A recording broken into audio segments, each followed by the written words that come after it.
Bienvenidos amigos a un nuevo episodio del canal donde vamos a continuar con la lectura en vivo del libro Conversaciones con Dios. Nos habíamos quedado en el capítulo 6, así que continuamos. Capítulo 6. Neil dice: ¿y qué ocurre con el sufrimiento? ¿Es el sufrimiento el camino hacia Dios? Algunos dicen que es el único camino. Y Dios responde: a mí no me gusta el sufrimiento, y si alguien dice lo contrario es que no me conoce. El sufrimiento es un aspecto innecesario de la experiencia humana. No solo innecesario, es también insensato, desagradable y peligroso para la salud. Entonces, ¿por qué hay tanto sufrimiento? ¿Por qué tú, si eres Dios, no le pones fin, ya que tanto te desagrada?, le dice Neil. Ya le he puesto fin, pero sencillamente te negás a utilizar las herramientas que te he dado para hacerlo. Y es que el sufrimiento no tiene nada que ver con los acontecimientos, sino con cómo reaccionás ante ellos. Lo que sucede es meramente lo que sucede, pero lo que uno piensa, ello es otra situación. Yo te he dado las herramientas con las que responder y reaccionar ante los acontecimientos de modo que el dolor disminuya, en realidad se elimine, pero no la habéis utilizado. Perdón, pero ¿por qué no eliminás esos acontecimientos?, dice Neil. Claro, si no te gusta el sufrimiento, ¿por qué no eliminás los acontecimientos? Una pregunta que nos haríamos todos. Una buena pregunta. Desgraciadamente, yo no los controlo en absoluto. ¿Que no los controlas en absoluto? Obvio que no. Los acontecimientos son sucesos en el tiempo y el espacio que ustedes producen por decisión propia, y yo nunca interferiría en tus decisiones. Hacerlo equivaldría a ignorar la propia razón de haberlos creado, pero todo esto ya te lo he explicado antes. Algunos acontecimientos los producen intencionadamente y otros los atraen más o menos conscientemente. Algunos de ellos, los grandes desastres naturales, se hallan entre los que incluyen en esta categoría, los atribuís al destino. Sin embargo, el destino no es más que el conjunto de todos los pensamientos. En otras palabras, la conciencia del planeta. La conciencia colectiva, dice Neil. Precisamente eso. Neil dice: hay quienes dicen que el mundo tiene los días contados, nuestra ecología está agonizando, nuestro planeta se encamina hacia un gran desastre geofísico, terremotos, volcanes, quizás incluso un cambio en la inclinación del eje terrestre, y hay otros que afirman que la conciencia colectiva puede cambiar todo eso, que podemos salvar a la Tierra con nuestros pensamientos. Muy interesante. Los pensamientos se convierten en acción, dice Dios. Si un número suficiente de personas cree que debe hacer algo en auxilio del medio ambiente, salvarán a la Tierra, pero deben apresurarse, pues se ha hecho ya mucho daño durante mucho tiempo y se requiere un gran cambio de actitud. ¿Querés decir que si no lo hacemos, veremos cómo la Tierra es destruida junto con sus habitantes?, le dice Neil. Yo he hecho las leyes del universo físico lo bastante claras como para que cualquiera pudiera entenderlas. Hay leyes de causa y efecto que ya han aparecido suficientemente clarificadas en vuestros científicos, a vuestros físicos y a través de ellos a vuestros líderes mundiales. No es necesario clarificar dichas leyes una vez más. Volvamos al sufrimiento, Dios. ¿De dónde hemos sacado la idea de que el sufrimiento es bueno, de que el santo sufre en silencio? Y Dios responde: el santo sí sufre en silencio, pero eso no significa que el sufrimiento sea bueno. Los aprendices de maestros sufren en silencio porque entienden que el sufrimiento no es el camino hacia Dios, sino más bien un signo cierto de que todavía les queda algo que aprender en el camino hacia Dios, algo que recordar. El auténtico maestro no sufre en silencio en absoluto, sino que únicamente parece estar sufriendo sin quejarse. La razón de que el auténtico maestro no se queje es que el auténtico maestro no está sufriendo, sino simplemente experimentando una serie de circunstancias que ustedes llaman insoportables. Un maestro prácticamente no habla del sufrimiento, sencillamente porque entiende claramente el poder de la palabra. Por tanto, simplemente decide no hablar de ello. Hacemos real aquello a lo que le prestamos atención. Vamos a releer esto. Hacemos real aquello a lo que le prestamos atención. Y el maestro lo sabe. El maestro se reconoce en que escoge aquello que decide hacer real. Todos ustedes lo hacen de vez en cuando. No hay ninguno de ustedes que no haya hecho desaparecer un dolor de cabeza o que una visita al dentista haya resultado menos dolorosa por medio de una decisión al respecto. Un maestro simplemente toma la mejor decisión en asuntos de mayor importancia. Pero ¿por qué sufrimos, Dios? ¿Por qué tenemos siquiera la posibilidad de sufrir?, le dice Neil. No podés conocer ni llegar a ser aquello que sos en ausencia de aquello que no sos, tal como ya te he explicado. Sigo sin entender por qué tenemos la idea de que el sufrimiento es bueno, Dios. No lo logro comprender. Actuás con buen juicio al insistir en esta pregunta. El saber originario en torno a la cuestión de sufrir en silencio se ha pervertido de tal modo que actualmente muchos creen, y varias religiones enseñan, que el sufrimiento es bueno y que la alegría es mala. Por lo tanto, habéis decidido que si alguien tiene cáncer y no se lo dice a nadie, es un santo. En cambio, si alguien posee una sexualidad vigorosa, por elegir un tema explosivo, y lo celebra abiertamente, es una pecadora.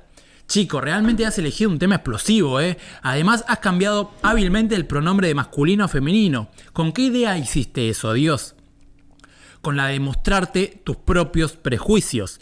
No te gusta pensar que una mujer tenga una sexualidad vigorosa y mucho menos en que lo celebre abiertamente. Preferís ver a un hombre agonizando sin un gemido en el campo de batalla que a una mujer haciendo el amor con muchos gemidos en la calle. Oh my God, qué palabra. Vamos a releer esto. Preferís, como nosotros, como sociedad, porque esto está hablándonos a nosotros. Hay un avión pasando, la puta madre. ¿Preferís ver a un hombre agonizando sin un gemido en el campo de batalla que a una mujer haciendo el amor con muchos gemidos en la calle? Porque estamos más acostumbrados a la violencia que al amor. ¿Vos no?, le dice Neil. Yo no tengo ningún juicio respecto el uno al otro, pero ustedes tienen toda una serie de juicios, y te diría que son tus juicios los que impiden tu alegría y tus expectativas los que te hacen infelices. Todo este conjunto es la causa de tu propio malestar y en consecuencia da origen a tu sufrimiento. ¿Cómo sé que lo que decís es cierto, Dios? ¿Cómo sé siquiera que es Dios quien me habla y no mi propia imaginación hiperactiva?, le dice Neil. Eso ya me lo preguntaste antes y mi respuesta sigue siendo la misma. ¿Qué diferencia hay? Aunque todo lo que te dijese estuviera equivocado, ¿se te ocurre un mejor modo de vivir? No. Entonces, lo equivocado es correcto y lo correcto es equivocado. Déjame que te diga algo. Para ayudarte en tu dilema, no te creas nada de lo que te diga. Simplemente vivilo, experimentalo. Luego vive cualquier otro paradigma que quieras construir. Después, ten en cuenta tu experiencia a la hora de encontrar tu verdad. Un día, si tenés mucho valor, experimentarás un mundo en el que hacer el amor se considere mejor que hacer la guerra. Ese día te regocijarás. Wow. Interesantísimas las palabras de Dios acá. Viví y experimentá y en base a tu experiencia saca tu propia verdad. La experiencia es la que te da el conocimiento. Capítulo 7. La vida causa tanto espanto, Dios, y es tan confusa. Quisiera que las cosas fueran más claras, le dice Neil. La vida no tiene nada de espantosa si no te preocupas por los resultados. ¿Quieres decir, si no deseas nada? Exacto, elegí, pero no desees. Eso resulta muy fácil para aquellas personas que no tienen a nadie que dependa de ellas, pero ¿qué pasa si uno tiene una esposa e hijos, una familia, Dios? El camino de la familia siempre ha sido un camino muy estimulante, quizás el más estimulante de todos. Como vos decís, resulta muy fácil no desear nada cuando solo te has preocupado por ti mismo. Cuando tienes a otras personas a las que quieres, es natural desear solo lo mejor para ellas. Resulta doloroso no poder darles todo lo que quisiera que tuvieran. Un hogar agradable, ropa decente, comida suficiente. Me siento como si hubiera estado luchando durante 20 años solo para vivir, siempre haciendo equilibrio, y al final, para nada. Mucha gente se siente así. ¿Te referís a la riqueza material?, le dice Dios. Me refiero a algunas de las cosas básicas que un hombre quisiera darle a sus hijos, Dios. Me refiero a algunas de las cosas sencillas que un hombre quisiera dar a su mujer. Ya veo. Considerás que tu tarea en la vida es proporcionarle todas esas cosas. Imaginás que es eso en lo que consiste tu vida.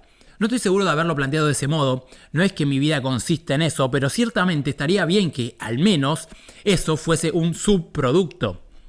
Bien, entonces volvamos a ello. ¿En qué crees que consiste tu vida? Esa es una buena pregunta. A lo largo de los años he tenido distintas respuestas a ella. ¿Cuál es tu respuesta en este momento, entonces? Me parece tener dos respuestas a la pregunta. La respuesta en que me gustaría creer que consiste y la respuesta en la que creo que consiste. ¿Cuál es la respuesta en la que te gustaría creer que consiste? Me gustaría creer que mi vida consiste en la evolución de mi alma. Me gustaría creer que mi vida consiste en expresar y experimentar la parte de mí que más amo. La parte de mí que es compasión y paciencia, entrega y ayuda. La parte de mí que es conocimiento y sabiduría, perdón y amor. Suena como si hubieses estado leyendo este libro, le dice Dios. Sí, y desde luego es un libro maravilloso a nivel esotérico, pero estoy tratando de comprender cómo practicarlo. La respuesta a tu pregunta acerca de en qué creo que consiste mi vida es que consiste en sobrevivir día a día. Ah, ¿y crees que una cosa excluye a la otra? Bueno, le dice Neil, ¿crees que lo esotérico excluye a la supervivencia? La verdad es que me gustaría hacer algo más que sobrevivir. He estado sobreviviendo todos estos años y considero que todavía lo estoy. Considero que ir tirando día a día es también una lucha. Quisiera hacer algo más que sobrevivir, quisiera prosperar, Dios. ¿Y a qué llamas prosperar vos, Neil? A tener lo suficiente para no tener que preocuparme de cómo conseguiré mi próximo dólar, a que no me suponga una tensión y un esfuerzo el simple hecho de pagar el alquiler o la factura del teléfono. Quiero decir que lamento ser tan trivial, pero estamos hablando de la vida real y no de cuentos de hadas, Dios, o de lo romántico del cuadro de la vida que escribes en este libro. Detecto un cierto enfado, le dice Dios. No tanto enfado, sino más frustración. He seguido el juego espiritual durante más de 20 años y mirá lo que he conseguido. Un cheque del asilo de pobres y ahora que acabo de perder mi trabajo y parece que el flujo de dinero en efectivo ha cesado de nuevo, estoy realmente cansado de luchar. Tengo 49 años, Dios, y me gustaría tener alguna seguridad en la vida para poder dedicar más tiempo a la esencia de Dios, a la evolución del alma, etc. Ahí es donde está mi corazón, pero no es a donde mi vida me permite dirigirme. Y muy interesante, vamos a hacer una pausa acá. ¿Cuántas personas están en esta situación? Que no les alcanza la plata, que no llegan a fin de mes, que se tienen que estar preocupando constantemente por de dónde sacar el lado material de la vida, porque también tiene un lado material. Y vamos a escuchar lo que responde Dios, porque es muy interesante la respuesta que da. Dios dice, bueno, todo eso está muy bien dicho y además sospecho que hablas en nombre de una serie de personas que comparten la misma experiencia. Voy a responder a tu sinceridad frase por frase, de modo que podamos rastrear con facilidad la respuesta y examinarla detalladamente. Vos no has seguido el juego espiritual durante 20 años, sino que apenas estuviste rozando sus orillas. Por cierto, esto no es un reproche, sino únicamente una afirmación de una verdad. Te concederé que durante 2 décadas has estado contemplándolo, coqueteando con él, experimentándolo de vez en cuando, pero yo no percibo tu más auténtica compromiso con el juego hasta hace muy poco. Que quede claro que seguir el juego espiritual significa dedicar toda tu mente, todo tu cuerpo y toda tu alma al proceso de crearte a vos mismo a imagen y a semejanza de Dios. Vamos a repetir esto, quiero que quede muy claro. Que quede claro que seguir el juego espiritual significa dedicar toda tu mente, todo tu cuerpo y toda tu alma al proceso de crearte a vos mismo a imagen y a semejanza de Dios. Interesantísimo. Este es el proceso de la autorrealización sobre el cual se han escrito los mismos orientales y es el proceso de salvación del que se han ocupado muchos teólogos occidentales. Se trata de un acto de suprema conciencia realizado día a día, hora a hora, momento a momento. Es una elección y una reelección en cada instante. Es una continua creación, una creación consciente, creación con un propósito. Se trata de utilizar las herramientas de creación de las que hemos hablado y utilizar conscientemente y con una sublime intención. Eso es participar en el juego espiritual. Entonces, ¿cuánto tiempo te estás dedicando a ello? Ni siquiera he empezado, le dice Neil. Tampoco te vayas de un extremo al otro y no seas tan duro con vos mismo. Tú sí te has dedicado a este proceso espiritual. En realidad estás más metido en el de lo que crees, pero no estuviste haciéndolo durante 20 años ni nada parecido. Sin embargo, lo cierto es que no es importante cuánto tiempo llevas dedicado a ello. ¿Lo estás haciendo ahora? Eso es lo único que cuenta. Vayamos a tu afirmación. Decís que mire lo que has conseguido y te describís a vos mismo a punto de ir a parar al asilo de pobres. Pero te miro y lo que veo es otra cosa bastante distinta. Veo a una persona que está a punto de ir a parar una espléndida casa. Crees que tenés un cheque del olvido y yo veo que tenés un cheque del nirvana. Aunque por supuesto, ello depende una gran medida de cuál creas que es tu paga y a qué fin encaminado esté tu labor. Si el objetivo de tu vida es adquirir aquello que llamás seguridad, veo y entiendo por qué sentís que tenés un cheque del asilo de pobres. Sin embargo, incluso esa afirmación está sujeta a rectificación, puesto que con mi paga todo lo bueno vendrá a ti, incluida la experiencia de sentirte seguro en el mundo físico. Mi paga, el pago que obtienes cuando trabajas para mí, proporcionará mucho más que bienestar espiritual. También podés obtener bienestar físico. Pero la parte irónica del asunto es que una vez que experimentás la clase de bienestar espiritual que mi pago proporciona, te vas a dar cuenta de que lo último que te preocupará será el bienestar físico. Incluso el bienestar físico de los miembros de tu familia dejará de preocuparte, ya que una vez que alcances un determinado nivel de conciencia de Dios, entenderás que no eres responsable de ninguna otra alma humana. Y si bien es digno de encomienio querer que todas las almas gocen de su bienestar, cada una de ellas debe elegir, está eligiendo su propio destino en cada momento. Es obvio que maltratar o destruir deliberadamente a otra persona no es precisamente la acción más elevada. Es obvio que resulta igualmente inapropiado descuidar las necesidades de quienes han hecho que dependan de ti. Tu tarea consiste en hacer que sean independientes, en enseñarles del modo más rápido y completo posible cómo prescindir de ti. No les favoreces mientras te necesiten para sobrevivir, sino solo y realmente en el momento en que se den cuenta de que no te necesitan. En el mismo sentido, el momento más importante para Dios será aquel en que te des cuenta de que no necesitas a ningún Dios. ¡Wow! ¡Qué buenas palabras, hermano! Impresionante lo que se está compartiendo acá. Sí, ya sé, eso es la antítesis de lo que siempre habéis pensado, pero vuestros maestros os han hablado de un Dios colérico y envidioso, de un Dios que necesita que lo necesiten, y ese no es un Dios en absoluto, sino un neurótico sustituto de lo que sería una deidad.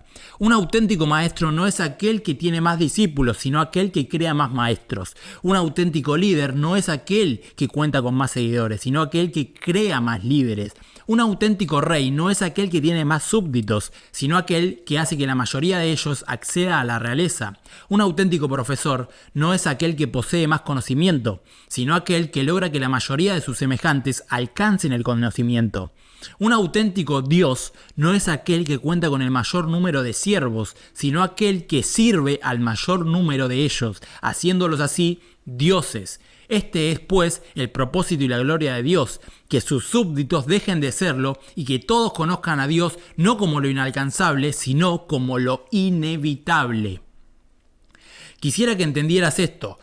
Tu destino feliz es inevitable, no podés dejar de salvarte, no hay más infierno que ignorar esto. Así pues, con tus propios padres, esposas y personas queridas, debes tratar de no hacer de vuestro amor un pegamento que liga, sino más bien un imán que primero atrae, pero luego se gira y repele para que ellos, a quienes atraen, no empiecen a creer que necesitan estar pegados a ustedes para sobrevivir. Nada puede estar más lejos de la verdad, nada puede resultar más perjudicial para los demás. Deja que tu amor lance a los seres queridos al mundo y a experimentar plenamente quiénes son. Si haces esto, habrás amado verdaderamente. Este modo de ser cabeza de familia constituye un gran reto. Hay muchas distracciones, muchas preocupaciones mundanas. Ninguna de ellas preocupa a su asceta. Le llevan su pan y su agua, le dan la humilde estera en lo que acostarse y puede dedicar todas sus horas al rezo, a la meditación y a la contemplación de lo divino. Qué fácil resulta contemplar lo divino en esas circunstancias. Qué tarea tan sencilla. Pero dar una esposa e hijos, contemplar lo divino en un bebé al que hay que cambiar a las 3 de la mañana, contemplar lo divino en una factura que hay que pagar los primeros días del mes, reconocer la mano de Dios en la enfermedad que contrae tu esposa, en el trabajo que acabas de perder, en la fiebre de tu hijo, en el dolor de tus padres. Ahora es cuando hablamos de santidad. Entiendo tu fatiga. Sé que estás cansado de luchar, pero te aseguro una cosa, cuando me sigas a mí, la lucha desaparecerá. Viví en un espacio divino y todo y cada uno de los acontecimientos serán bendecidos.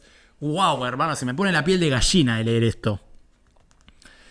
¿Cómo puedo conseguir mi espacio divino cuando acabo de perder mi trabajo? Dios, hay que pagar el alquiler, los chicos necesitan ir al dentista y permanecer en mi elevado y filosófico espacio parece el modo menos probable de resolver todo eso. No me abandones cuando más me necesitas, dice Dios. Esta es la hora de tu mayor prueba. Este es el momento de tu mayor oportunidad. Se trata de la oportunidad de demostrarte a vos mismo lo que aquí se ha escrito. Cuando te digo, no me abandones, parezco ese Dios necesitado y neurótico del que hemos estado hablando, pero no lo soy. Podés abandonarme si querés, no me importa y no cambiará nada entre nosotros. Simplemente te lo digo como una respuesta a tus preguntas. Cuando las cosas se ponen mal es cuando más a menudo olvidás quién sos y las herramientas que te he dado para que crees la vida tal como la decidís. ¡Wow! Este es más que nunca el momento de ir a tu espacio divino. En primer lugar, te proporcionará una gran paz de espíritu. De un espíritu sosegado surgen grandes ideas, y dichas ideas pueden construir las soluciones a los mayores problemas que te imaginas que vas a tener. En segundo lugar, tu espacio divino es un lugar donde te autorrealizas, y ese es el propósito, el único propósito de tu alma. Cuando te hallas en un espacio divino, sabes y comprendes que todo lo que estás experimentando en este momento es transitorio. Te aseguro que el cielo y la tierra pasarán, pero tú no pasarás. Esta perspectiva eterna ayuda a ver las cosas en su verdadera dimensión. Podés definir las condiciones y circunstancias presentes como lo que realmente son, transitorias y temporales. De ese modo, podés utilizarlas como herramientas, puesto que de eso se trata, de herramientas transitorias y temporales en la creación de la experiencia presente. ¡Wow! ¿Quién piensas realmente que eres en relación a la experiencia llamada perder el trabajo? ¿Quién pensás que sos? Y lo que quizás viene más al caso, ¿quién pensás que soy yo? ¿Imaginás acaso de que se trata de un problema demasiado grande como para que yo pueda resolverlo? ¿Requiere salir de este aprieto un milagro demasiado grande para que yo pueda realizarlo? Entiendo que puedas pensar que es demasiado grande como para que vos puedas realizarlo, incluso con todas las herramientas que te di, pero ¿realmente pensás que es demasiado para mí? Intelectualmente sé que no es una tarea demasiado grande para Dios, pero emocionalmente supongo de que no puedo estar tan seguro. No tanto de que puedas, sino de que quieras hacerlo. Ah, ya veo. Entonces es una cuestión de fe, le dice Dios. Sí.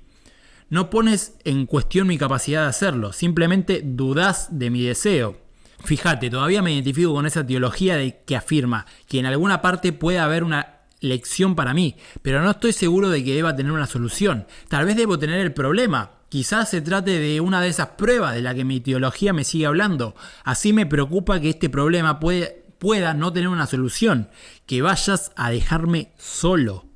Quizás este sea un buen momento para revisar una vez más cómo interactuamos vos y yo, ya que tú crees que se trata de mi deseo y yo te digo que se trata del tuyo. Yo quiero para vos lo que vos quieras para vos, nada más ni nada menos. Yo no me llego y juzgo, peticiones tras peticiones acerca de si debo conceder algo o no. Mi ley es la ley de causa y efecto, no la ley del ya veremos. No hay nada que no puedas tener si decides tenerlo. Te lo habré dado incluso antes de que me lo pidas. ¿Lo crees? No. Lo siento, pero no. He visto demasiadas oraciones sin respuesta, le dice Neil. No lo sientas. Quédate siempre con la verdad de tu experiencia. Lo entiendo, lo respeto y me parece bien. De acuerdo, puesto que no creo que vaya a obtener cualquier cosa que pida, mi vida no ha construido precisamente un testimonio en ese sentido. En realidad, raramente obtengo lo que pido, y cuando lo obtengo me considero un maldito afortunado. Y esto es muy interesante. ¿Cuántas personas creen que no obtienen lo que piden? Y como dice Dios acá, no lo sientas, quédate siempre con tu verdad, la verdad de tu experiencia. Te entiendo y te respeto, y me parece bien. He aquí una interesante combinación de palabras, le dice Dios. Al parecer tienes dos opciones. En tu vida podés ser o bien un maldito afortunado o bien un bendito afortunado. Yo preferiría que fueras un bendito afortunado, pero bueno, por supuesto, nunca voy a interferir en tus decisiones. Te lo aseguro, vos siempre obtienes lo que creas y constantemente estás creando. Yo no juzgo las creaciones que vos haces aparecer, simplemente te capacito para que hagas aparecer más y más y más. Si no te gusta lo que acabas de crear, elegí otra vez. Mi tarea en cuanto a Dios consiste en darte siempre esa otra oportunidad. Ahora me decís que no siempre has obtenido lo que querías, pero te diré que siempre has obtenido lo que has provocado. Tu vida es el resultado de tus pensamientos acerca de ella, incluyendo tu pensamiento, obviamente creador, de que rara vez obtenés lo que querés. Ahora, en este Caso concreto, te ves a ti mismo como víctima de la situación, de haber perdido tu trabajo, pero lo cierto es que ya no querías ese trabajo. Dejaste de levantarte por la mañana con esperanza y empezaste a levantarte con miedo. Dejaste de estar contento con tu trabajo y empezaste a sentir resentimiento. Incluso empezaste a imaginarte haciendo otra cosa distinta. ¿Crees que todo eso no significa nada? No comprendes tu poder, te lo aseguro. Tu vida se desarrolla según las intenciones que tengas sobre ella. Vamos a releer esto. Tu vida se desarrolla según las intenciones que tengas sobre ella. Entonces, ¿cuál es tu intención ahora? ¿Tenés la intención de probar tu teoría de que la vida rara vez te da lo que querés o querés demostrar quién realmente sos y quién soy yo? Me siento desazonado, Dios, castigado, desconcertado. ¿Y de qué te sirve? ¿Por qué no reconoces simplemente la verdad cuando la oís y acudís a ella? No hay ninguna necesidad de que te recrimines a vos mismo. Sencillamente, observá lo que has estado eligiendo y elegí de nuevo. Pero ¿por qué siempre estoy predispuesto a elegir lo negativo y luego recriminarme a mí mismo por eso? ¿Y qué otra cosa podías esperar? Desde tus primeros años te han dicho que sos malo, aceptaste que habéis nacido en pecado. Sentirte culpable es una respuesta aprendida. Te han dicho que debes sentirte culpable por cosas que habéis hecho antes de que pudieras hacer nada. Te han hecho sentir avergonzado de no haber nacido perfecto. Este supuesto estado de imperfección en el que decís que habéis venido a este mundo es lo que tus teólogos religiosos tienen el descaro de llamar pecado original. Y es un pecado original, pero no tuyo. Es el primer pecado perpetrado sobre ustedes por un mundo que no sabe nada de Dios desde el momento en que piensa que Dios querría o podría crear algo imperfecto. Desde algunas de tus religiones han elaborado verdaderas teologías en torno a esta equivocación, pues eso es lo que es, literalmente una equivocación, puesto que todo aquello que concibo y todo aquello a lo que le doy vida es perfecto. Un perfecto reflejo de la propia perfección hecho a imagen y a semejanza mía. Sin embargo, con el fin de justificar la idea de un Dios punitivo, tus propias religiones necesitan crear algo por lo que yo tenga que estar enfadado. Así, incluso aquellas personas que llevan una vida ejemplar necesitan ser salvadas de algún modo. Si no necesitas ser salvada de vos misma, entonces necesitas ser salvada de tu propia imperfección interior. Así afirman tales religiones. Es mejor que hagas algo al respecto y rápido o irás directamente al infierno. Todo eso, en fin, no puede hacer nada para aplacar a un Dios extraño, colérico y vengativo, pero sí da origen a unas religiones extrañas, coléricas y vengativas. De este modo, las religiones se perpetúan a sí mismas. De este modo, el poder sigue estando concentrado en manos de unos pocos en lugar de convertirse en una experiencia al alcance de muchos. Obvio, constantemente elegís el menor pensamiento, la idea más pequeña, el minúsculo concepto de vos mismo y de tu propio poder, por no hablar del concepto de mí y de mi poder. Así es lo que te han enseñado. Vamos a hacer una pausa acá. Muy interesante lo que dice acá. Esto lo vamos a linkear con el tema de que cuántas veces te hicieron sentir que sos una cosa pequeña, insignificante. Es la programación que nos fueron metiendo desde pequeños a todos. Acá lo dice, no podés hacer nada para aplacar a un Dios extraño, colérico y vengativo, pero sí da origen a unas religiones extrañas, coléricas y vengativas. De este modo las religiones se perpetúan a sí mismas. De este modo el poder sigue estando concentrado en manos de unos pocos en lugar de convertirse en una experiencia al alcance de todos. Estamos condicionados a sentirnos menos, a sentirnos chiquitos, a sentir que no tenemos poder para que el poder se mantenga en las manos de unos pocos. Neil dice, Dios mío, ¿y cómo puedo contrarrestar estas enseñanzas? Y Dios le dice, esa es una buena pregunta y dirigida a la persona correcta. Podés contrarrestarlas leyendo y releyendo este libro. Léelo una y otra vez hasta que entiendas cada párrafo, hasta familiarizarte con cada palabra. Cuando puedas citar sus pasajes a otros, cuando puedas traer sus frases a tu mente en tus horas más negras, entonces habrás contrarrestado las enseñanzas. Pero hay todavía muchas cosas que quiero preguntarte, Dios. Hay muchas cosas más que quiero saber. Claro, empezaste con una lista de preguntas muy larga. ¿Volvemos a ella? Y acá termina el capítulo 7 y comienza el capítulo 8. Muy interesante lo que dice acá. Quiero que por favor de este episodio te lleves la idea esta de que no sos una cosa pequeña. Constantemente elegís el menor pensamiento, la idea más pequeña, el más minúsculo concepto de vos mismo y de tu propio poder, por no hablar de mí y de mi poder. porque así te lo enseñaron. Te enseñaron que sos chiquito, te enseñaron que sos poco, te enseñaron que no tenés poder, te enseñaron que sos un humano flotando en un pedazo de tierra en el medio de una galaxia gigante.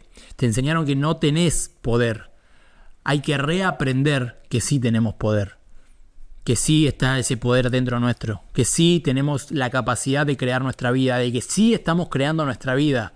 Pero para eso tenemos que hacer un proceso de desconstrucción mental. Tenemos que desaprender todo lo que nos enseñaron y empezar a reconocer el poder que tenemos dentro nuestro. Amigos, los vamos a dejar por acá para que empecemos directamente el capítulo número 8 en el próximo episodio. Y como dice acá, para reconstruir, para eliminar lo enseñado, podés contrarrestarlo leyendo y releyendo este libro. Léelo una y otra vez, hasta que entiendas cada párrafo, hasta que te familiarices con cada palabra, hasta que puedas citar sus pasajes a otros. Cuando puedas traer a tu mente las frases en tus horas más negras, entonces habrás contrarrestado las enseñanzas. Esto no es un libro simplemente para escucharlo, sino que es un libro para estudiar. Y te incito a que te compres el libro y lo leas, y lo releas, y lo escuches, y lo reescuches, porque tiene información muy, muy, muy interesante. Como siempre, muchísimas gracias por haber estado del otro lado. Muchísimas gracias por escucharme. Muchísimas gracias por darte el tiempo para escuchar esto. Y nos vemos en la próxima. Hasta luego.